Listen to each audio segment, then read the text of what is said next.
All right, welcome everybody. This is episode 48 of the Web 3x3 podcast. It's 4 p.m. Actually, we're late now. 4:01 on the east seaboard of the United States, October 4th, 2023. This week, Web3 is tackling what problem does Web3 solve? Why is Web3 taking so long to get here? Are we done with this crypto winter? And is Wall Street laying claim to Ethereum? I'm joined this week, as always, with my two podcast co-hosts, the lovely content marketing queen, Michelle Peterson-Clark. Hi, everyone. And your ops guy, Mike Neubauer. How's it going? All right. So for those who don't know, the purpose of the show, it is your weekly insight into the business of blockchain. We're supposed to give you some thoughtful nuggets around how the business side of blockchain is developing and how you can use it inside your business. Story number one. I thought this was a good pick. This is coming out of CoinDesk, and it's actually an op-ed piece by Li Jin. For those who don't know, Li Jin is the co-founder of a venture capital fund called Variant Fund. Li Jin is a very influential voice in the Web3 space, probably most famous for her article of 100 True Fans, which discusses community building inside of Web3. This article that she posted is called Barrier to Mainstream Crypto Adoption Isn't UX, It's Product Market Fit. And she makes the argument here that the popular thinking is that Web3 adoption has been slow because of the friction in onboarding with digital wallets. But in reality, Web3 just isn't building things people want. She goes on to discuss how when it's a big enough user benefit, people will learn the thing. She cites cell phones, the internet itself, crypto. But right now, if people aren't jumping the hoops, it's because they don't have a big enough pain point. So we're going to get some conversation around this. I'd like to start with you, Michelle, the content marketing queen. Is it a UX problem or is it a product market fit? What's the issue? Why is Web3 not getting faster uptake? So it's interesting. I had a conversation with a friend of mine today, and we were talking about Web3 and, committing to it long term. And, coming up, we're going to be having done 50 episodes of the show. We've been in this space for a long time, and trying to get traction in it is proving tricky. And one of the things he said to me, shout out to Josh Lopez, was that he said that the more I learn about Web3 at the moment, I find that Web 2 tools actually give me everything that I need or want at this point in time. So I think that's part of the problem. Part of the problem is we've got this tricky wallet and remembering private keys and, self-custody or not, all of that stuff. We've got bad press around sort of some centralized ways in which, FTX, where people were able to try and put their money into Web3 and lost it all. So we've got this sort of scenario going on behind the scenes when people like me and Mike particularly, onboarding companies and businesses into Web3, but trying to convince them that jumping on sooner rather than later kind of will give them an edge up. But it's a little bit like at the beginning of Web 2, which we now call Web 2, but the internet, where the fish and chip shop down the road said, I don't need to have a website and be on the internet because people walk past my shop every day, or they'll look me up in the yellow pages. So, that's the problem that we've got right now. So adoption is not just hindered by the technology, but it's also hindered by the fact that at the moment there are so many things out there, so many apps, so many websites that will do things for you, for your business. And now with the advent of AI, that at the moment, I don't think people need anything else. And they're probably a bit overwhelmed since AI came, hot on the scene since November. Did we just wait 48 episodes to use the term yellow pages? Mike, what do you think about this?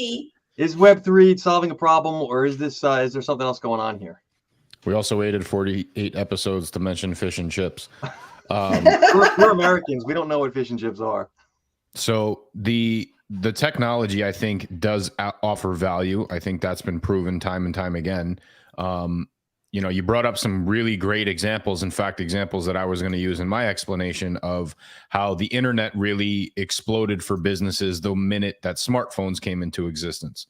You know, the minute that people had the ability to carry these things around and have access to these different apps and channels, you know, Facebook included. I mean, you know, I reference this all the time. Like, you know, there was a time in my life where you had to, you know, log into a computer to access Facebook and like post where you were going. And if anybody saw it, they could potentially meet you there. So those advancements in the technology definitely helped with the adoption of, you know, mass adoption, I should say, and especially business integration.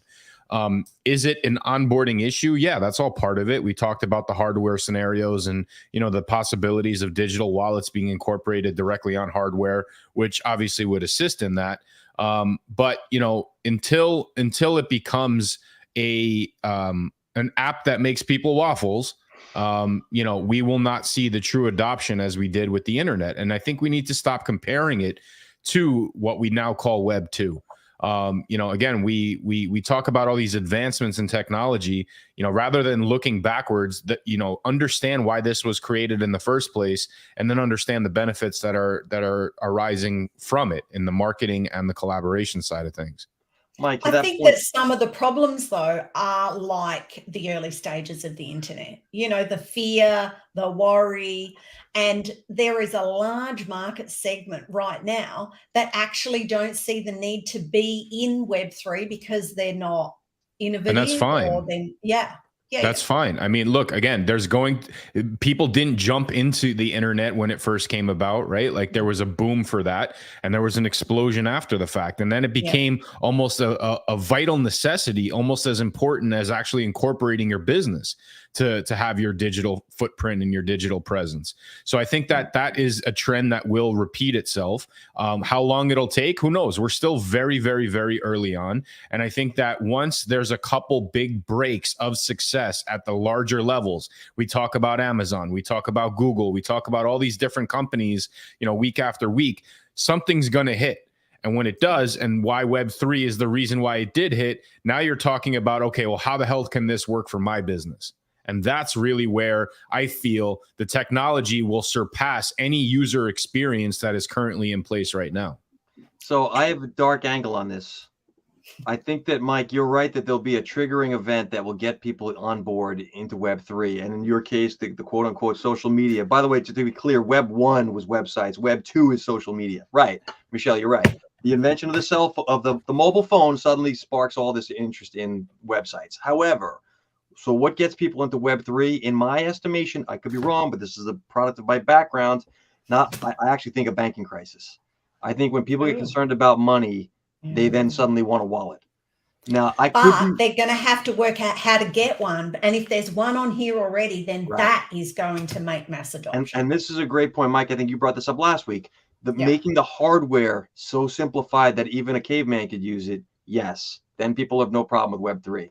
But we still have the issue of, you know, the key and trying to remember all my passwords and all that. Like, people aren't thinking in Web3 yet, never mind acting. Well, that's where, you know, this explanation of the hardware comes into play, right? I mean, you don't need to remember a password to log into your phone now. You just have to look at it. If you gain a little bit of weight, maybe your thumbprint will work. You know, I mean, it really depends on the technology that advances within these particular hardwares as well. So here's the tinfoil hat part, though, Mike, and I'm surprised this is me coming to you now. We've inverted roles here. This week, both Russia and the United States have tested national emergency alert systems on the same day. So my point is, who owns my hardware? If it's accessible by an outside force, then maybe that makes me think, as a Web3 guy, I'm always thinking, okay, transparency, you know, autonomy. My point is, the hardware is run by a company somewhere, somehow. So that's of course, unless somebody's going to be manufacturing phones in their basement, like, you know, we have to rely on the fact that these technologies are built elsewhere. Now, the accessibility to, you know, break into specific accounts within that hardware, that I think we solved with a lot of the security. I mean, we do banking online, we do wire transfers, we do stock trading. You know, the only ironic thing we don't do really using our phones is voting. But everything you mentioned, including voting, is centralized. Correct. You're right. But the point is that there's still an element of security. Now, right now in this Web 2, Web 1 world, all of this secured features sit on a server somewhere. What Web3 provides is that server is no longer necessary. So emergency broadcast system, something's flying in, it's about to hit the Facebook server tower. You know, all my data is safe because now it's on the blockchain. It's not sitting on Facebook server somewhere.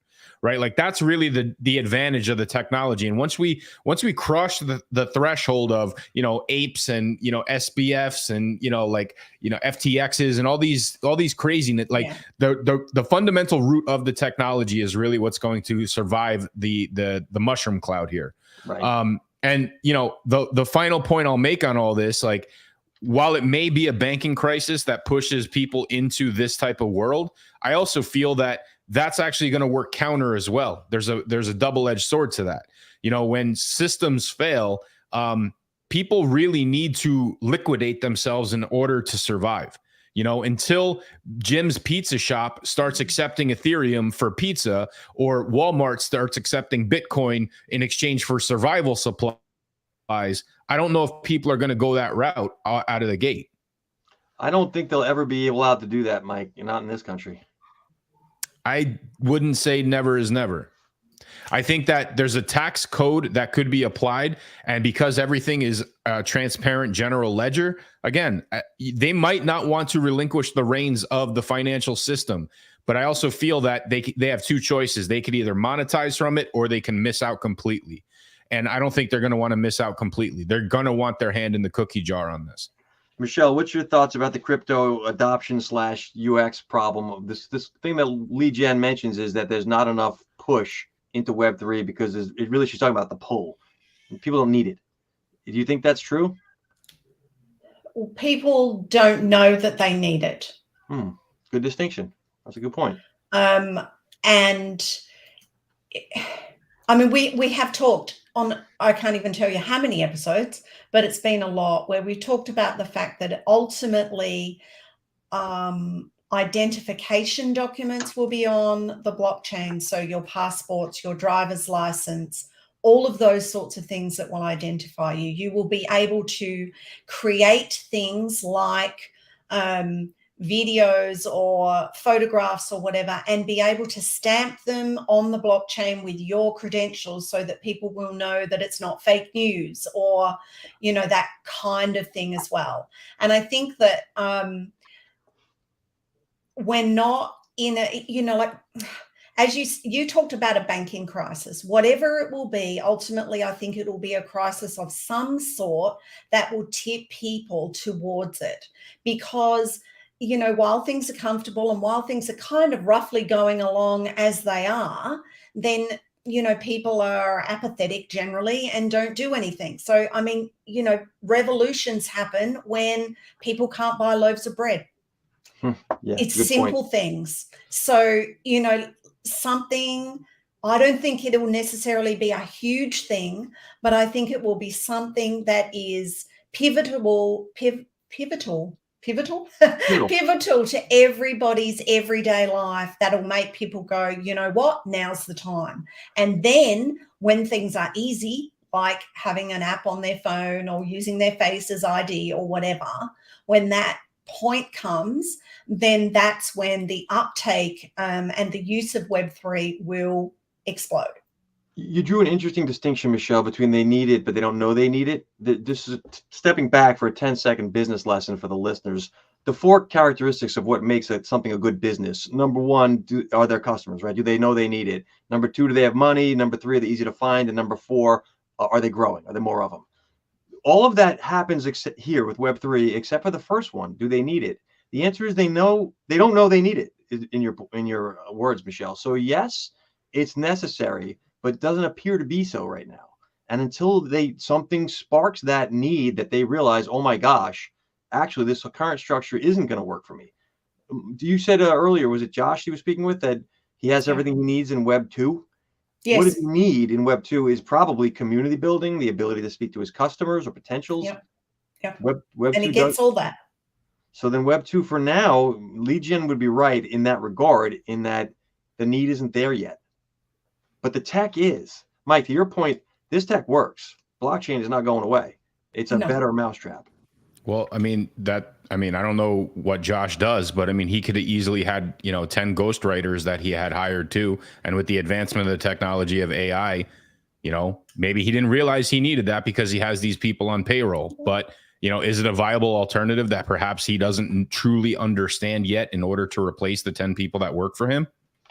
I mean, again, it's about understanding what capabilities or what the technology could be and how it could benefit the business.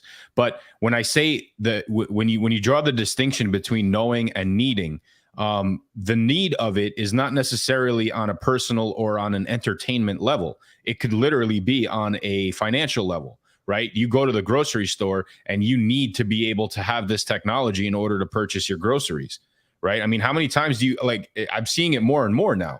I took my family to a farm over the weekend and, they didn't accept cash. So I had to pay by credit card. And I'm like, what do you mean you don't accept cash? Yep. So how soon before they don't accept credit card or cash? Yep. So then people are forced and they need to adopt the technology at that point. So I'm going to just put one more point. The bright side of this, my takeaway from this is that there's going to be some sparking event. What will it be? But it doesn't need to be a bad thing. It might actually be an entertainment oriented thing. You got me thinking about this, Mike. My kids this morning on the way to school, dropping them off, were debating whether or not Thanos or Sauron would win in a battle. The reason I tell you this story is because in the Web3 world of gaming, you actually could take skin A into gaming skin B. You could pit against each other from two different games, theoretically. And I think if that ability comes around where you can actually take your favorite character from this into that, you suddenly have this cross-pollination of gaming. And it's always been gaming, entertainment, and music that lead this way. I can see the gaming world giving some capability to the gamer that doesn't exist right now. And all of a sudden, everybody wants to be able to do this cross-game thing.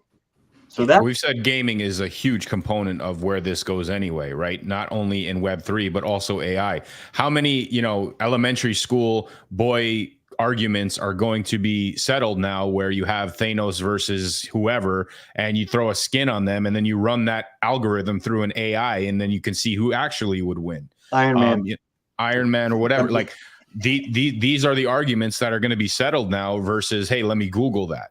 Right. So you're actually going to be taking these applications and applying it that way. Now, again, in the gaming world, depending on how advanced your character is, how advanced your profile is, you can bring those characters or those elements into these different platforms, different console systems, and enhance that same profile, enhance that same character. And, over time, build a marketplace where you can offload it rather than just having, your character sit, in some server somewhere with all the attributes that you either paid for or you built up.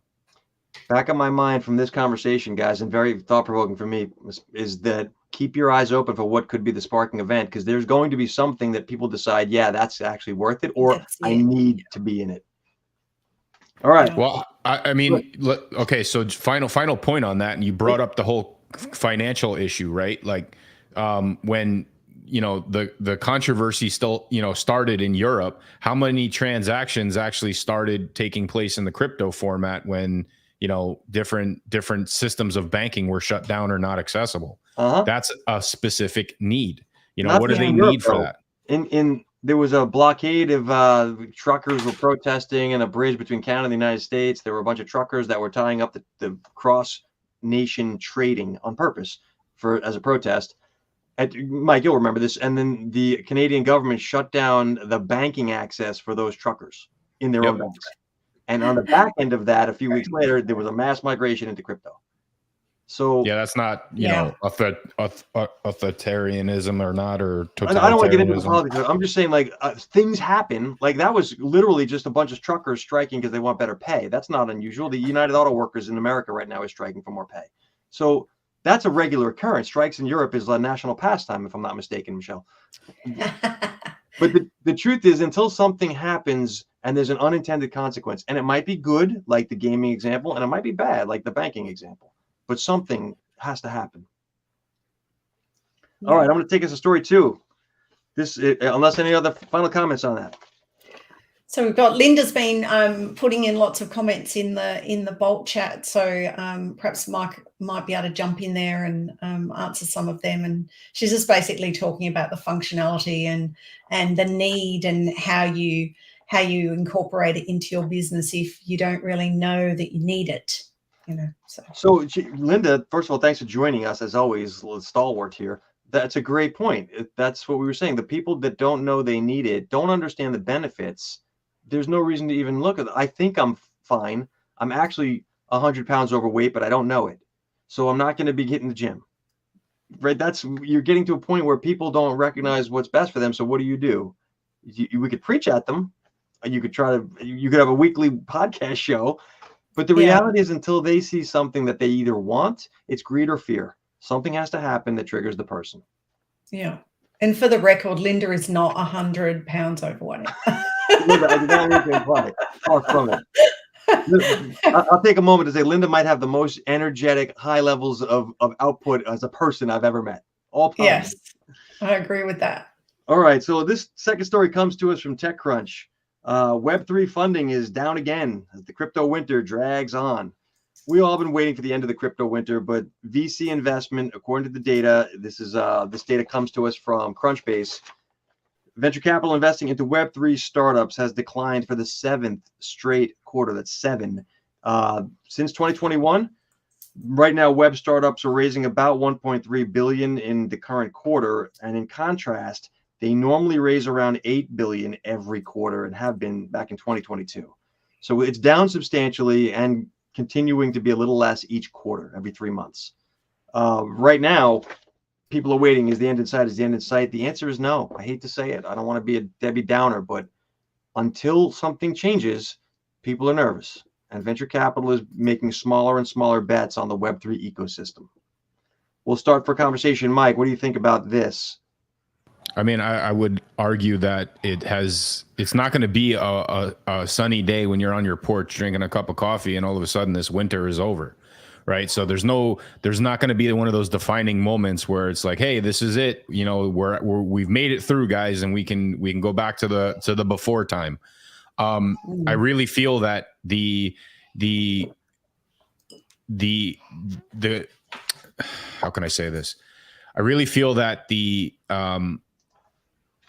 bullshit economy that is global at this point is a huge indicator on why this has not happened yet. And again, when you're talking about needing to be liquid and having the resources to do that, until this is a mass adopted medium of exchange, that will not be a reliable source to invest in. When times were good and economies were gangbusters, people had money to throw in here. And, whether they made money or whether they just, wanted to play around and understand the technology, like they had the means to do that. Now it's a little bit of a different story. So I feel that as the economies around the world start to stabilize and start to improve, we're going to start seeing the thawing of this winter over that period of time. Michelle, what do you think about the crypto winter? Looking like it's the groundhog, sticking around a little longer here. American comment. Well, all I've got to say is I'm getting a bit sick of these winter clothes and I'm going to have to go and buy some new outfits because, I've been in this dark parka for too long. Yeah, look, I think it's probably going to go a bit longer than people want it to. I think that every time, there is an uptick in volume on any given day in NFT sales, crypto Twitter, I won't say crypto X because that just sounds really weird. Crypto Twitter just goes, we're back, baby, all of that kind of stuff. And everyone's really excited. And then all those who were holding on for it to jump up a little bit to get out so they could get some of their money back, sell into it. So the dip goes down.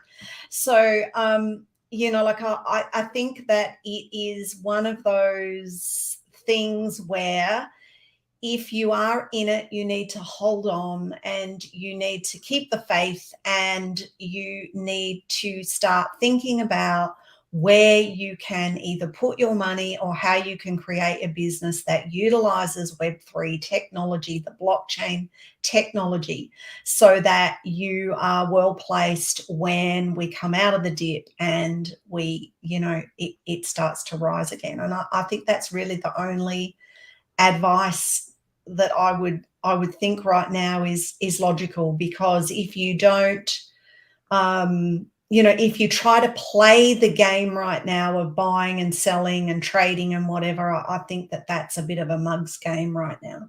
So that's what I was going to hammer on, Michelle, and I love that you said that. Number one, crypto winter, I don't care. I really don't. The term itself, crypto winter, is a very transactional investment to make money viewpoint. That is the connotation of the crypto winter is I can't make money right now from crypto. And I hate that. I think that's the exact polar opposite of what we talk about on this show, which is the viability of the technology. No one talks about the electric car winter, because electric cars are the way of the future, whether you like it or not. They don't talk about, I don't know, anything that's going to be a growing technology, the internet winter, like that's not a thing. Blockchain is not a winter. It's a tech. It works. We already know this. So when people are complaining about the winter, it shows mentality. And that's what I really don't like, because you're right. That headline is going to be, we're back, baby. That's going to be blasted across all of the, and that's time to get out. So the whole thing of we're all going to make it, it just speaks and smacks of like, I'm trying to get rich off of this thing. I don't like that approach. Second thing is, we're all going to see, the story will be, if you'd bought one share of Microsoft at their IPO back in 1986, you'd be a billionaire today. Like that's the crap that you're going to be hearing in a couple of years when they're like, yeah, during the crypto winter, if you would held fast and invested in Ethereum, wasn't it 2 shares? Whatever the hell it was. Like, no, all these people are suddenly geniuses 10 years out. Oh yeah, that hindsight's a beautiful thing. I can't stand the whole crypto winter argument. I think like, is the crypto winter continue? Who cares? If you believe in the technology, you buy into it, you learn about it. If you don't. But like, technology doesn't care about your opinion. So that's I'm out. That's my rant. Yeah. Story number 3.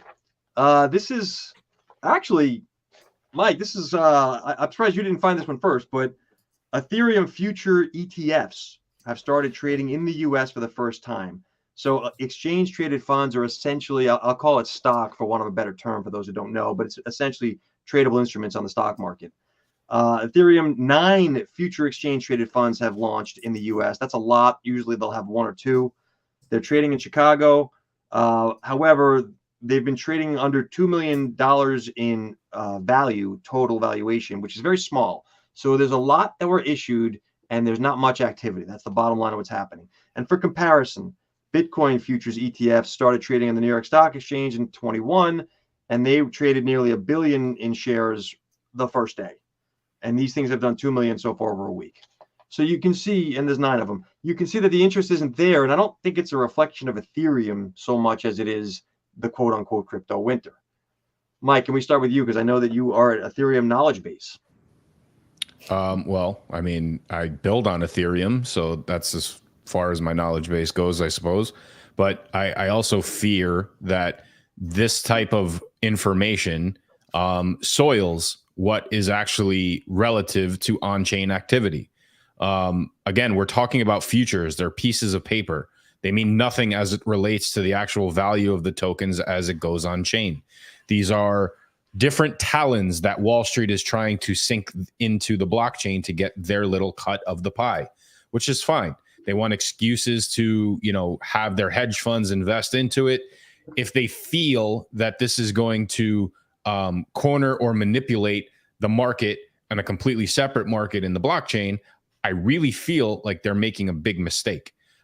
Whenever these things pop, whenever the SEC says, okay, we can do this, whenever these BlackRocks and all these other whenever they jump in on it, I don't see this little spike in the crypto world on chain that allows for the, hey, we're back messages and the hype and the FOMO to kind of, present itself.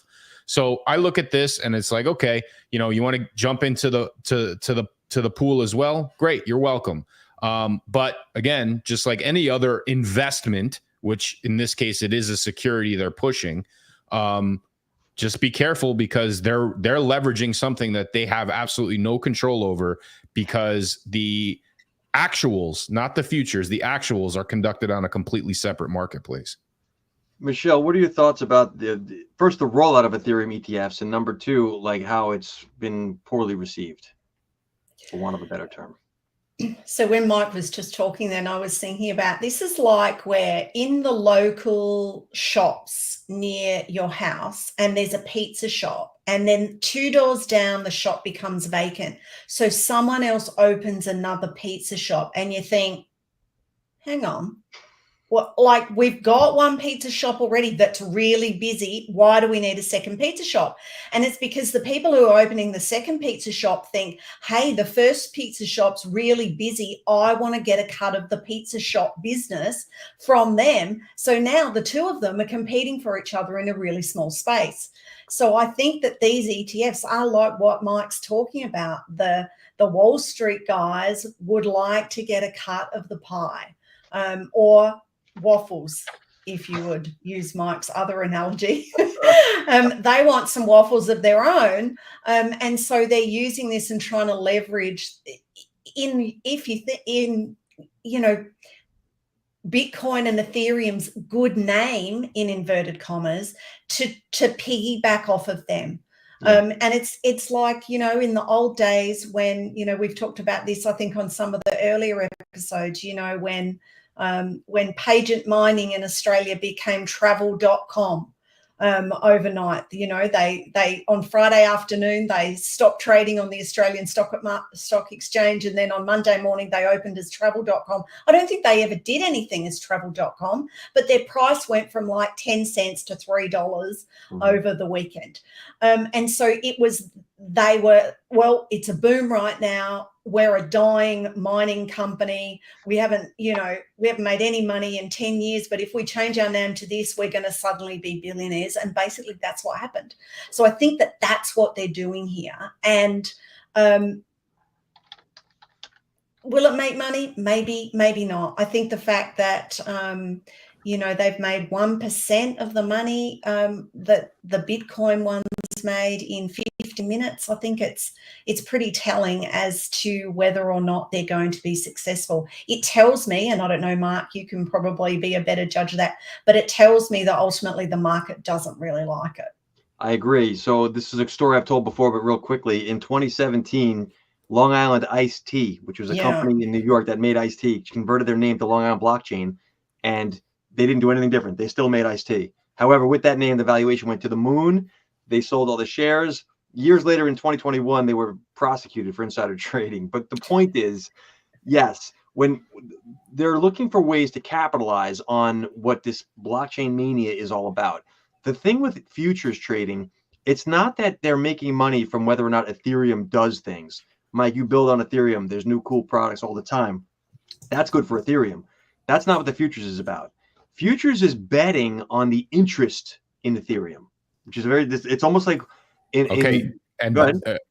so I was going to bring up this question and ask you, but you kind of answered it for me. However, in the interest of Ethereum, aren't they gambling on the fact that people would actually invest in Ethereum directly rather than the futures of it? Indirectly, that's a huge risk. You're betting that Ethereum is going to get popular. That's fine, but you're also betting that people are willing to trade the futures of Ethereum, whether it's buying or selling the paper versus actually buying or selling the Ethereum. This is back to the earlier argument, though, about why are people investing in Ethereum? Is it to make a quick buck, or is it because I think the tech is good? Investing in what platform for Ethereum? Buying Ether, the token?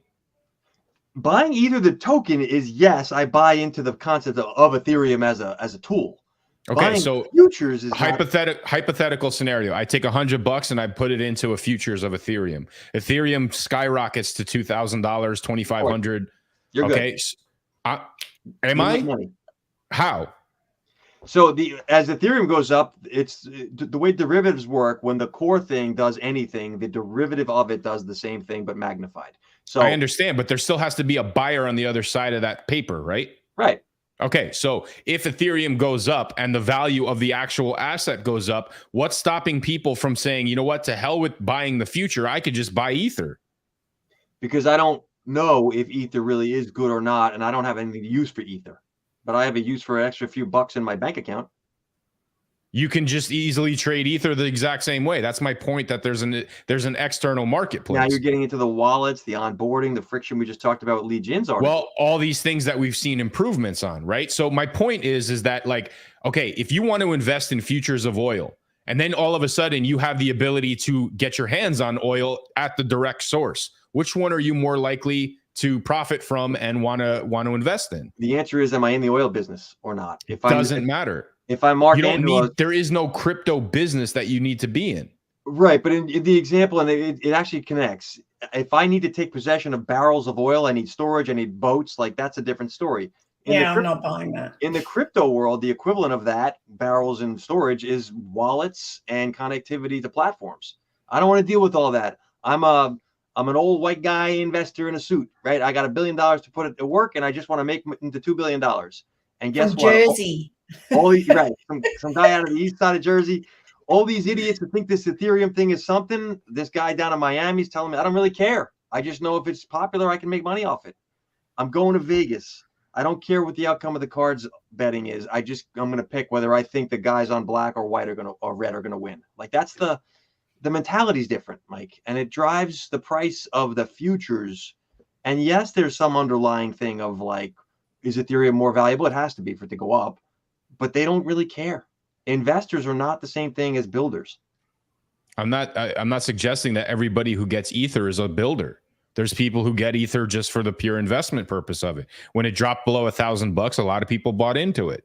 Yeah. You know, and they didn't buy it because they're launching smart contracts. They're buying it because they feel that over time there's going to be a push that brings it back to where they can essentially cash out and make their money back. No different from a stock that's traded on Wall Street. So my point is that you have this piece of paper that's building an entire market or trading platform around something that is a trading platform. So what I just failed to understand, you mentioned it earlier, like, you know, the crisis that, you know, potentially would get people to onboard into this blockchain Web3 world. Why would they give a shit about futures when they can easily focus on the actual product itself just as easily? Different. But I think from that point of view, though, Mike, like, if you, you know, like, people who buy into funds rather than individual stocks. So, you know, if someone goes, well, I don't know which of all these tech stocks that are on the NASDAQ are the best ones, so I'll buy into a fund that aggregates them, and the analysts work out what the best ones to hold are, and then the price goes up or down or whatever. It's similar to that, I think. So but there that's are people that's an actual stock. That's not a future. Yes, but I'm saying yes, but there are also people who will, and in this case, I think there are people who go, I don't really know what the difference between Bitcoin and Ethereum is, or what Ethereum actually does, but I've heard that it could be the future. So I'm going to bet on it going up or whatever, and then I'll buy the futures contract, because I also buy shares and I know how they work, but I don't know how to buy Ethereum. And they're the people that would buy these, I think. I just feel like it's a much easier transaction than buying oil, right? It's a much simpler Yes, process.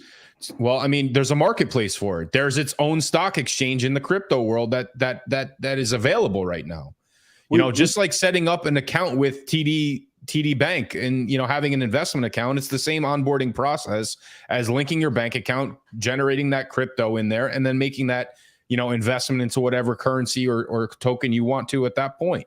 My point is that rather than getting the future side of it, which is clearly the way that Wall Street's going to make money on this, you can actually go directly to the source and do that same investment yourself. And I think that's the takeaway, Mike, is that, number one, that is how Wall Street's going to try to make money off of this thing, because no one, to buy Ether right now, you might be at risk of SEC, you know, legal issues. But to buy futures, that seems to be okay. I'm just speaking on behalf of what the investment community thinks. But you're right. Like, if Ether itself, if you're betting on the thing, buy the thing. But this is like, you know, for example, like, would you buy shares in, I don't know, Berkshire Hathaway or like whoever, or do you buy into a fund where money's pooled with other people and then you get the leverage of the fact that there's more money that can be bought, that shares can be bought for, and that you leverage off of that? Like, I mean, I might be able to buy, like in terms of Bitcoin, for example, if I looked at my bank account currently, I might be able to buy, 1/100th of a Bitcoin if there was but I might be able to get 100 EFTs, for example, or Bitcoin, whatever the ones are. Yeah, So, leverage is the point, Michelle, and you're yeah, absolutely right. People when you bet properly in a futures situation, you make way outsized returns. But if you yes, were wrong, it's a way yeah, outside loss. So sure.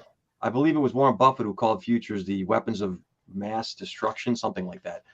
Weapons of financial mass destruction. That's a Buffett. We Yeah, could talk this all night. I want to move us on because we got a couple of quick stories to hit. I do think there's a politics angle to this, which touches on this next piece. For those who aren't American, the House of Representatives is half of our Congress, and the Speaker of the House was kicked out basically for the first time in history here. They were voted out of power, and it is a position. A guy who was an anti-crypto guy is now potentially being replaced by two possible pro-crypto advocates. So House Speaker Kevin McCarthy has been removed from his position. Top candidates to replace include Patrick McHenry, Tom M. It doesn't matter. The point is politics will help determine a lot of what's going to happen in the crypto regulation, and who's in charge of what makes a difference. So, Michelle, this was your pick. We generally don't go into political topics around here these days, but it does touch on Web3 and what's going to happen with things like NFTs and what's the regulations. So what are your thoughts, Michelle? So I thought that, I don't really care much about US politics in terms of not living there and whether it's left or right and, conservative and liberals, whatever. But what I thought was really interesting about this story was that the narrative of the outgoing speaker being anti-crypto and the potential for two of the new people, and in fact, one of them has been made interim speaker because there needs to be somebody.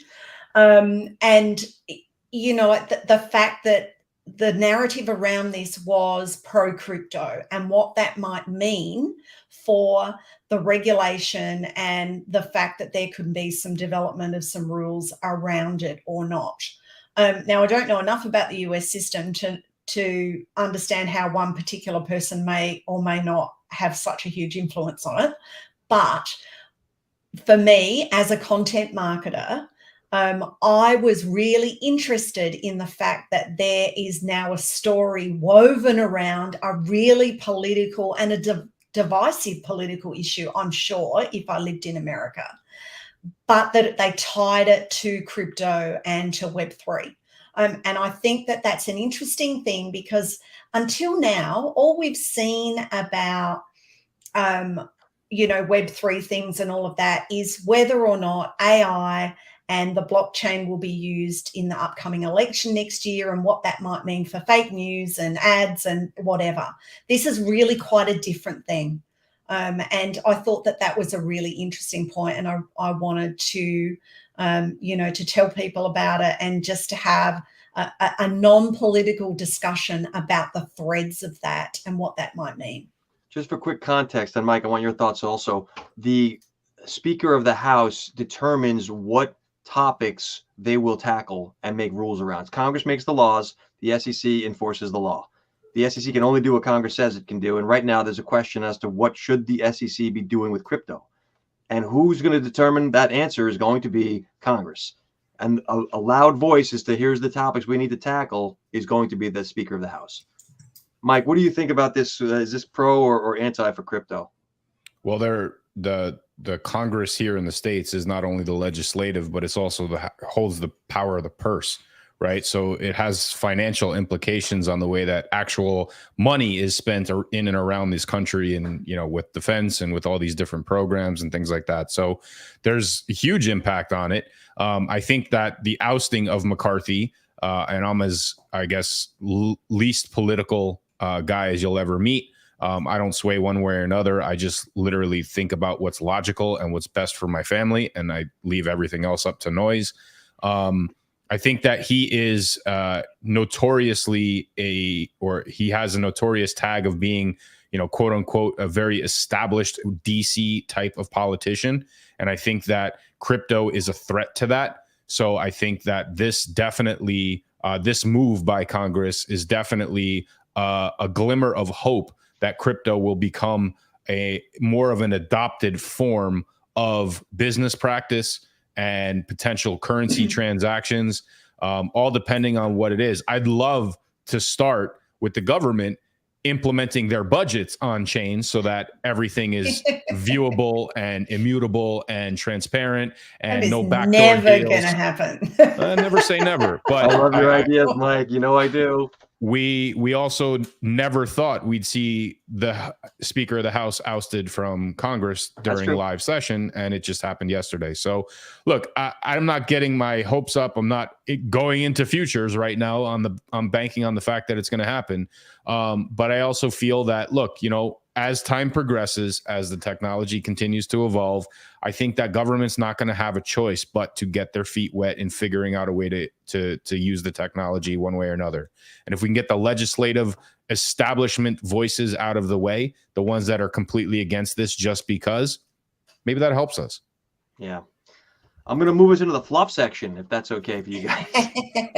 So we always have some conversation, folks, around what we should talk about each week. And then there's some articles that don't quite fit, but they were interesting, worth mentioning. And this is that section. So I thought this was a great, worthwhile mention. It's not a particular article, although I can give you a link. There are 4. I've put the link into the chats. Perfect.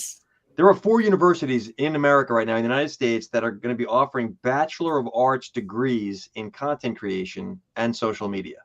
So what that means is the article discusses the global influencer market is currently valued at $21 billion. So universities are starting to teach social media theory, content writing, digital strategy, data analytics to help transform individuals into quote unquote creator economy professionals. Michelle, we got to start with you on this one. Okay. First thing is, where does the Southeast Technological University sit in the hierarchy of US universities? Whereabouts would that be? The foundational level, they're below that. Well, that kind of explains it.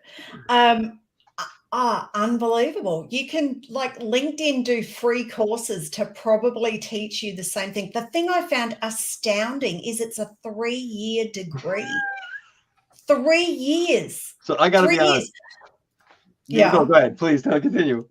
3 years. The thing that gets me is one of your career prospects is to be an influencer. How is that a job in that sense? Time out. Ninja? Like Mr. Beast? I know. These are definite careers. Again, sure. I referenced the chick shaking her ass at the gym. She's wearing a spandex that somebody's paying her to wear. She didn't need a 3-year degree to get that. She needed 3 years to get her ass in shape. She certainly didn't. So as a guy that's been running... Her ass was good before she started. Let's be perfectly honest. I've been running a content marketing firm for 3 years, okay? And I can tell you that the amount of stuff that has changed in the 3 years that I'm doing this, to say I'm not even going to touch on AI, has been astronomical. And I consider myself decent at my craft. To go to school for 3 solid years and then come out with a degree in something that is as changeable as social media, these algorithms change by the day. I don't see the value in it. Mike, how much does it cost? I want to know how much it costs. I couldn't see that in the information. It was just ridiculous. People are signing up for it because they want to become qualified to become creators. I have no problem in there being some subjects about this in a broader digital marketing or whatever degree. Absolutely no problem with that at all. A whole semester even. The ethos of this show is the ethos of this whole show is that it's permissionless, right? We're moving into a society where you don't need degrees and authoritarian stamps of approval. This is, in my opinion, the old world trying to clamber into the new. Well, Mike loves it. Mike is enrolling next week by the sounds of it. Yeah, I'm first in line. I mean, look, you can get a degree in anything now, right? Basket weaving, stargazing. You can do whatever the hell you want and get a How to degree raise invisible sheep. I mean, all it is it's some institution creating a platform that they stamp a letter of approval on. And okay, great. What the hell value does that hold outside of the university? Are you actually going to go to brands and say, I'm a social media content creator expert because I have this degree?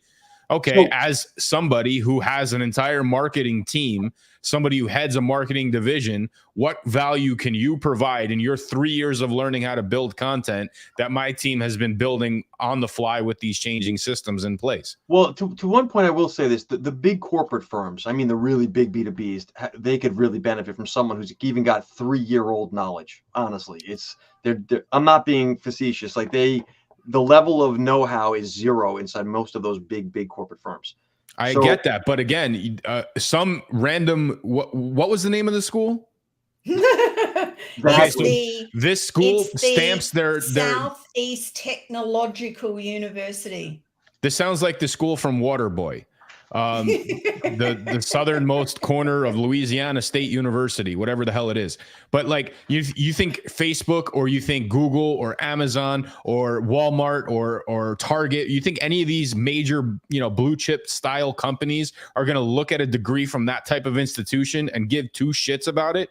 No way, man. This is a grift to get money for nothing. Yep, okay, this is no different from what you said that online program is. In fact, that's what a lot of these university degrees are starting to turn into. My sister-in-law goes to school down here in Miami. She enrolled in a program, and all they did was they sent her a course with downloadable links for taking her online course. I mean, there's not even a professor. It's just recorded content that they're reselling over and over and over again. It's no different from her finding that exact same course on some random Instagram post. So if I'm getting this right off of Google here, I think that they are the #1 community college in South Dakota, but I could be wrong. They are the roadrunners.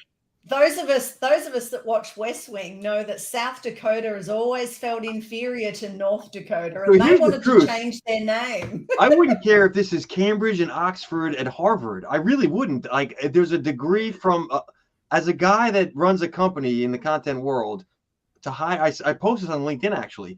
I would be very leery of hiring someone with a degree and assuming they know what they're doing, even if it's in this content. What do they call this thing? They call this global influencer. Social media theory and practice. It just sounds like it's got university, it's too smarmy. I don't like the look of it. I feel like there's no value in it. I think we all agree. But it is funny. As the three of us, for those who don't know, met at the Creator Economy Expo. And I don't believe anyone there had a degree in it at the time. Right. Speak for yourself. No, what I was going to say was I would, an 18-year-old that has spent 3 years mastering TikTok and Instagram and has hundreds of thousands of followers would know more about how this stuff works than someone that does a 3-year degree in this, I think.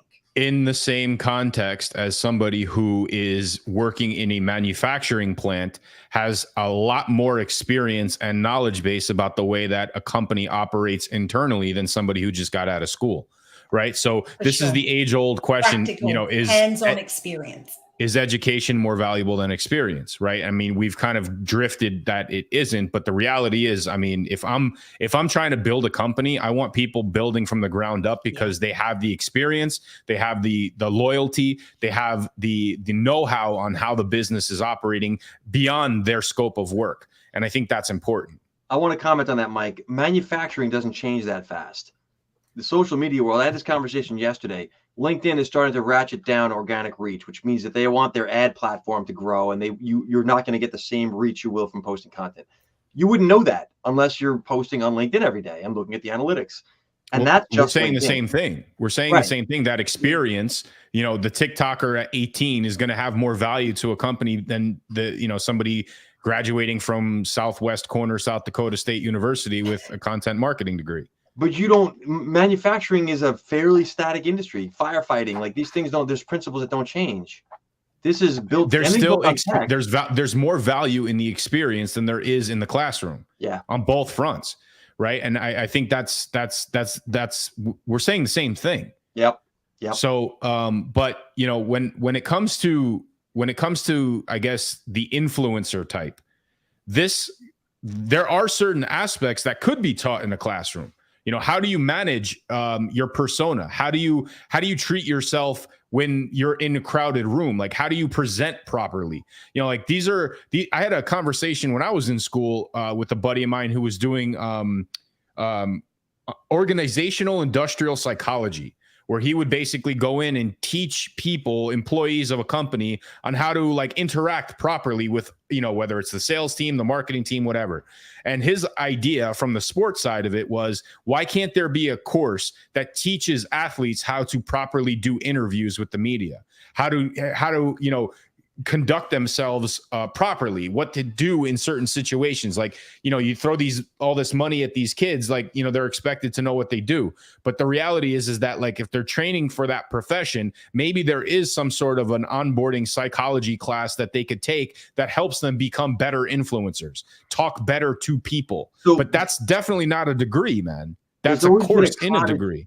There's always been a cottage industry that they don't talk about in big business around that. They call it executive training. And it's the thing of like how to speak, how to hold you.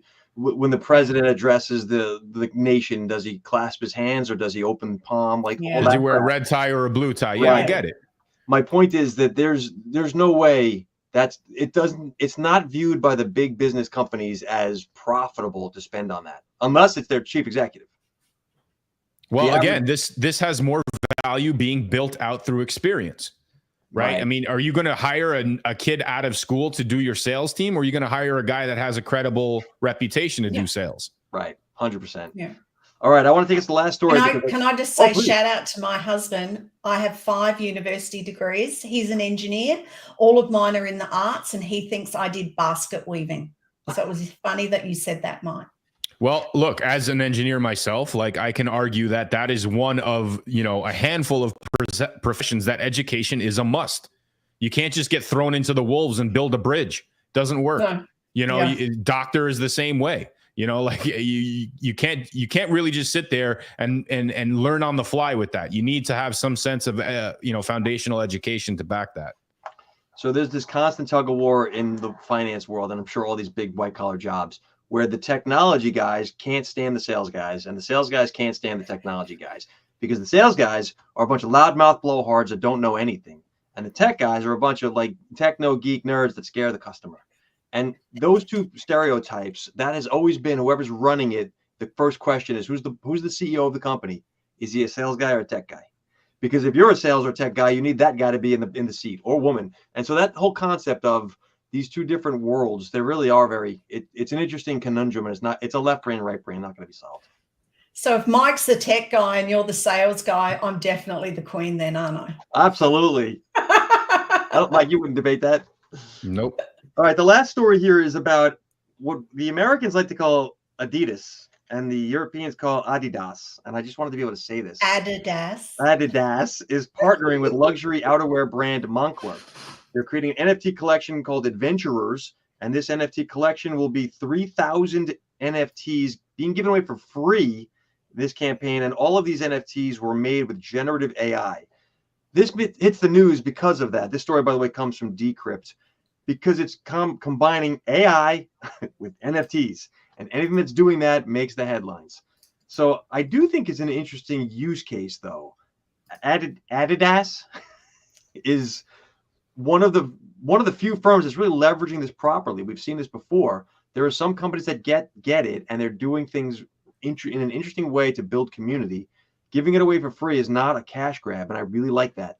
So, Michelle, this seems like a marketing play. We'll start with you. What are your thoughts?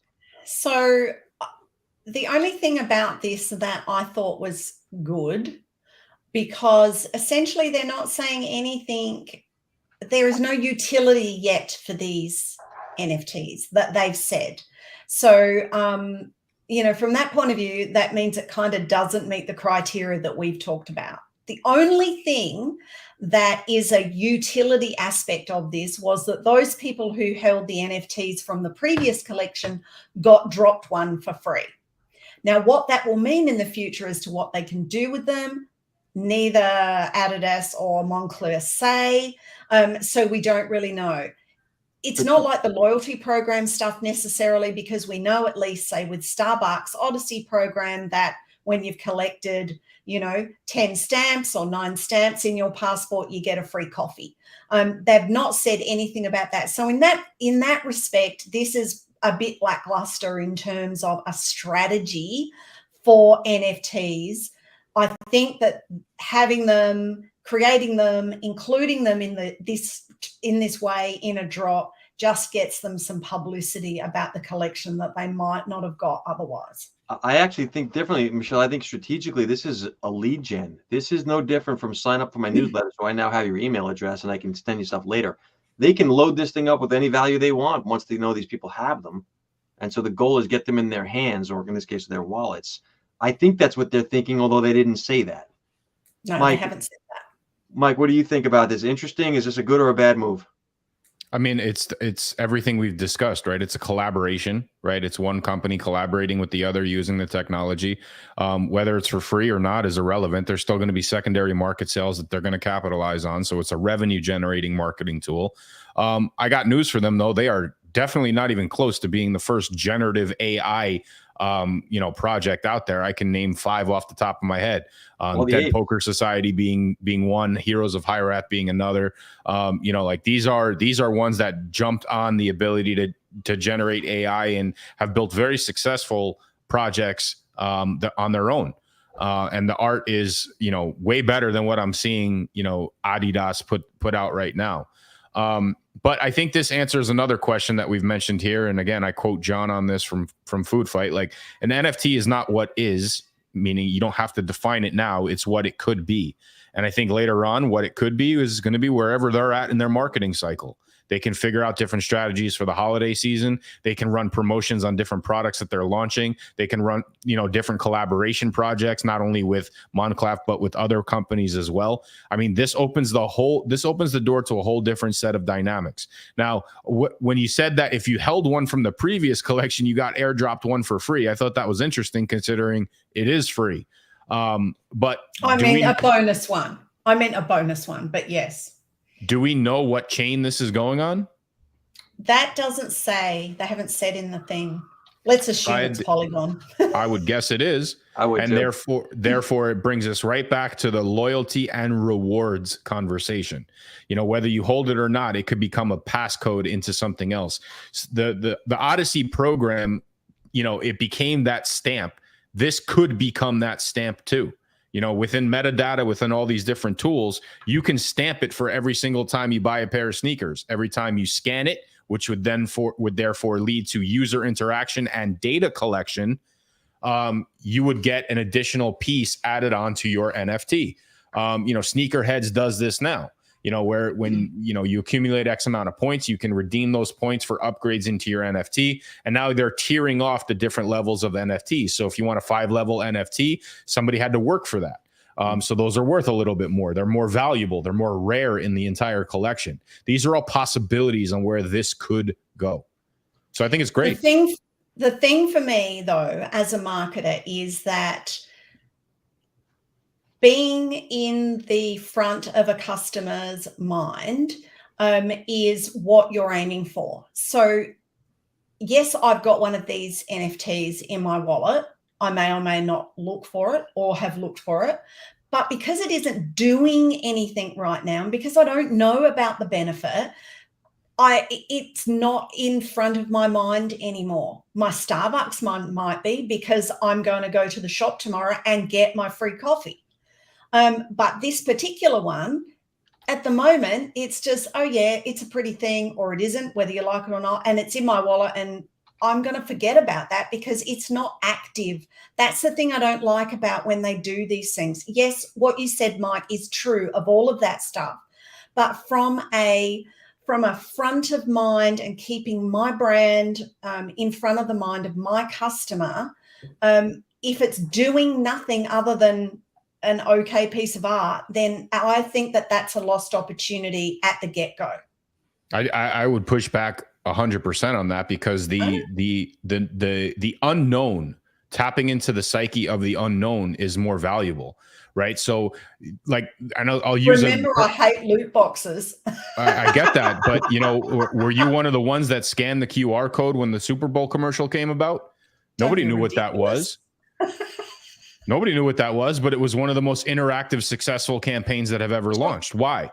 Did it say crypto.com or whatever the hell the company was? No, it didn't. It said just scan here, or it just had the thing bouncing all over the screen. So it tapped into an element of curiosity. And again, I think that if people, and it could be a quote unquote just rug or just a way to, you know, use the technology to help get their name out there a little bit more and do nothing afterwards. They can fire the guy tomorrow who came up with the whole concept. You know, Meta did that too. I don't know if we'll have time to cover that this week, but you know, things that evolve with the technology could either go one way or another. But as a consumer, sometimes you want to bet on the fact that, hey, you know what, if it happens, great. If not, I got a free thing that sits in my wallet. Yeah. So I'm going to wrap us up with that, if you don't mind, only because we're going over time here. But I do want to say that number one, we want to thank everyone for listening every week. We really appreciate it. We've got a lot of questions, a lot of good feedback. So thank you, everyone who's helped support the show.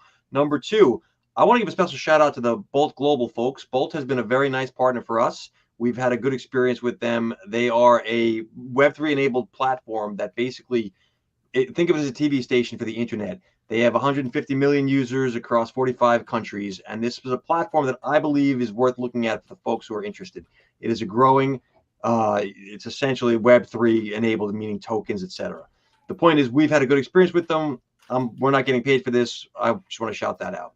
And number three, none of this is investment advice. Everything we've talked about, crypto, Ether, all these things are, do your own research. This is a discussion, the conversation show around business.